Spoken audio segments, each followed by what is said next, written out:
Il l'acclamait comme il se doit, Jérôme Bangui. Alors il sera donc opposé, vous allez entendre les applaudissements, à un enfant de Gennevilliers, Jérôme Bangui, qui est donc licencié au CSM de Gennevilliers, qui lui est très âgé puisqu'il a 33 ans, Oui. 1m92 pour 90 kg 800, 25 combats, 24 victoires, vous l'avez entendu tout à l'heure. Il a été champion d'Europe, cela fait très longtemps qu'il n'est pas monté sur un ring. Jérôme Bangui. Sa rentrée. Et oui, je me rappelle très bien de Jérôme qui boxait quand je boxais en boxe française, qui était un très bon boxeur, très technique. Et ses frères aussi, ses deux autres frères ont aussi boxé en boxe française pendant longtemps. Étonnant donc de voir Jérôme Bangui remonter sur un ring. Alors les juges de ce combat seront messieurs Desmarais, Mikwedge et El Mari.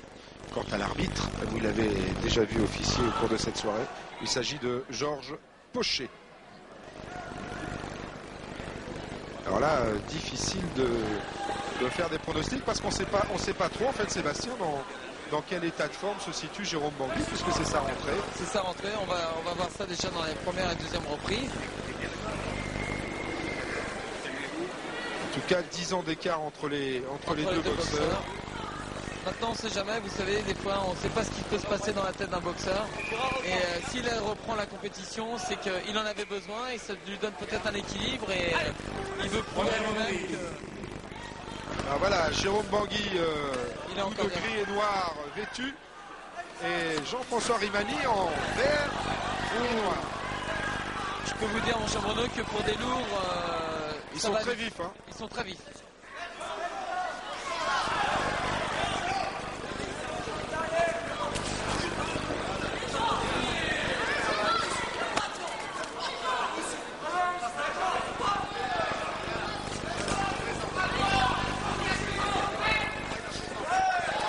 Comme nous le voyons, le round d'observation est limité. Oui. Parce que les deux adversaires sont partis tout de suite.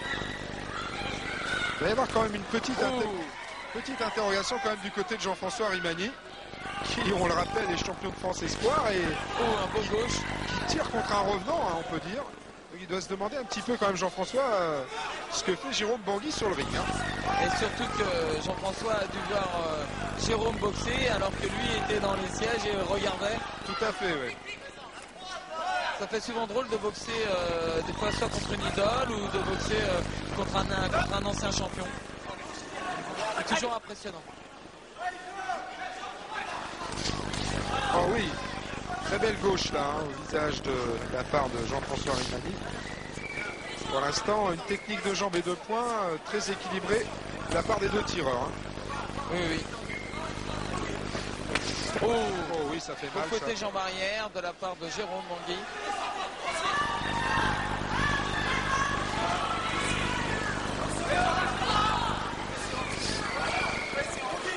Il y a quand même un peu d'observation entre les deux boxeurs.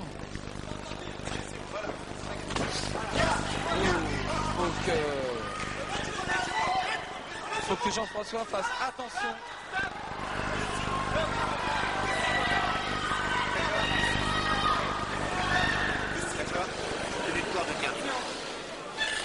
Et nous n'avons pas le droit de tenir les cordes sur un ring de boxe.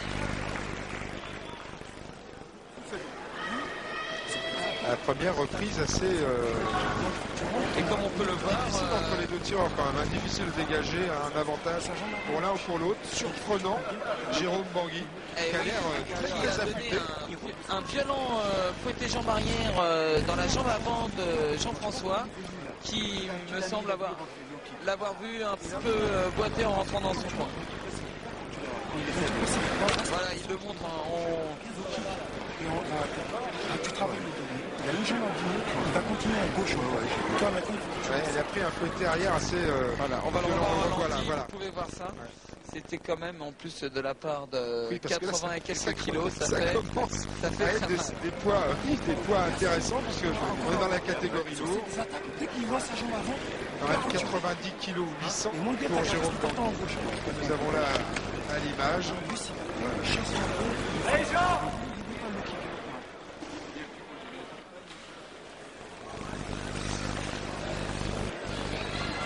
Alors là, sur ce genre de coup, hein, comme celui qu'a pris Jean-François Rimani lors de la première reprise, on peut quand même avoir des accidents quand c'est trop violent. Hein. Petites contractures, des choses comme ça. Tout à fait, Et, ou comme on dit en termes nous de boxeurs, une béquille. Et oui, une béquille, ça. ça En fait, paralyse oui. donc le Ça parle quadriceps. plus aux gens, la béquille, parce que tout le monde connaît la béquille Voilà, exactement. au foot. Et ça fait à peu près la même chose, effectivement. Et ça paralyse effectivement le muscle. Le muscle et on peut perdre sur un coup comme ça. On peut arrêter le combat étant donné qu'on a la jambe immobilisée. Alors il va falloir suivre très attentivement donc Jean-François Rimani dans cette deuxième reprise. Je vous rappelle qu'il est en vert et noir et que Jérôme Bangui, le revenant de Gennevilliers, Qui m'a l'air très en calme. gris et noir. Ah et voilà, oui. Voilà, vous voyez, regardez bien. Regardez bien Bruno, vous voyez la jambe de Jean-François. Il a mal, il boite. Et c'est le coup qu'il a pris tout à l'heure de la part de Jérôme Bangui qui lui Peut-être fait un mal. petit coup au genou en plus là. Il a suffi que Jérôme le retouche doucement pour Ouais, que c'est la comme si sa douleur jambe se réveille. s'était, Exactement. Défaite sous lui quoi. Vous voyez Voilà. Jean-François Rimani arrête fort logiquement le combat. Il semblait bien le voir. On va revoir au ralenti. Regardez la jambe, la jambe. Voilà. Ah oui, elle ne tient La plus, jambe, il elle ne n'a tient plus d'appui. Il a pris comme une béquille sur le route tout à l'heure. Regardez. Ah c'est dommage pour Jean-François Oui. Rimani, mais Regardez, hop, le ouais. genou a... Ouais. Voilà, le genou s'est déboîté peut-être et je pense que c'est sur le fouetté jambe arrière. Bon, il avait déjà pris un coup sur le fouetté jambe arrière au round précédent, ce qui lui a enlevé de l'appui. Il a forcé un petit peu sur sa jambe et forcément, quand le muscle n'est plus là, c'est les ligaments qui prennent le relais. Et là, les ligaments se sont sûrement un petit peu tordus. Ah, Jérôme Bangui doit être très content de lui. Car revenir sur un ring Ah après ouais, un très temps très bon d'arrêt, retour hein, de voilà, toute façon très bon de Jérôme retour Bangui et, parce que on l'a vu, c'est dommage qu'une reprise et demie, mais en tout cas il a parfaitement boxé. Il avait l'air très affûté. Hein. Oui, et je peux vous dire que le fouetté était quand même très violent. Bon, c'est pas très très grave hein, la blessure de Jean-François Rimani. Que les téléspectateurs se rassurent. Hein. Oui, tout à fait. Et il faut dire à nos spectateurs qu'un combat, c'est rien que parce qu'un adversaire ne peut pas reprendre le combat avant 10 secondes. Donc l'adversaire est hors combat. Voilà, mais cela ne veut pas dire que l'adversaire est blessé gravement ou autre. Il a un petit peu à avoir mal à la jambe. Voilà, mais c'est tout. Mais ce n'est rien du tout. Hein. Des séances de kinésithérapeute et tout repart.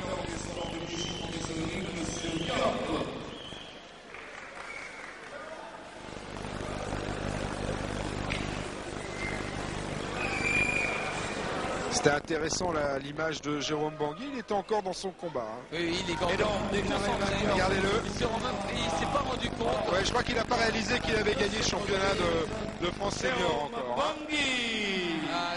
Voilà. Ça y est. Jérôme Bangui peut être très content. Peut être très content car il a fait un très beau retour et il mérite cette victoire. Dommage que ça n'ait pas duré plus longtemps. Regardez, on revoit quelques images de ce combat qui a été très bref entre les deux tireurs. Hein. Une reprise et demie, car la jambe de Jean-François Rimani a lâché. Beaucoup d'imprévus dans les combats des fois.